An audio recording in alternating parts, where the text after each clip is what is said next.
قطر کې د طالبانو امریکا، روسی، چین او پاکستان ترمنځ غونډه وشوه. د قطر په پلازمینه دوحه کې د طالبانو د سیاسي دفتر استازو امریکا، روسی، چین او پاکستان ترمنځ 5 اړخیزه غونډه ترسره شوه. د طالبانو د سیاسي دفتر ویان ډاکټر محمد نعیم ویلي چې دغه ناست نن د جمعې په ورځ ترسره او په ترڅ کې د افغانستان پر روان وضعیت، د پاتې طالب بندیانو خلاصون او له تور لیست د طالب مشرانو نومونه په ختمولو تفصیلي خبرې او پریکړه وشوه. ډاکټر نعیم زیاته کړه ټولو اړوند خواو اجماع وکړه چې د تور او جایزې لیستونه په ختمولو پای ته رسولو عملي کار پیل شي.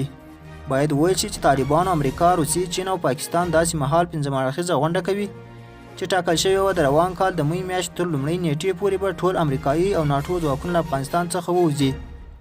خو د بایډن په مشرۍ د امریکا د نوې ادارې د وخت د کموالي له امله دا نیټه د روان کال د سپتمبر میاشتې تر 11مې وغځوله. د چارو د کتونکو په باور امریکا اندېښنه لري چې ښایي طالبان یې په ځواکونو د می میاشتې په لومړۍ نیټه بریدونه پیل کړي، ځکه اوس هڅه کوي چې له طالبانو سره یوې نوې هوکړې ته ورسیږي تر څو له افغانستانه د وتلو په وخت پرې طالبان بریدونه ونه کړي.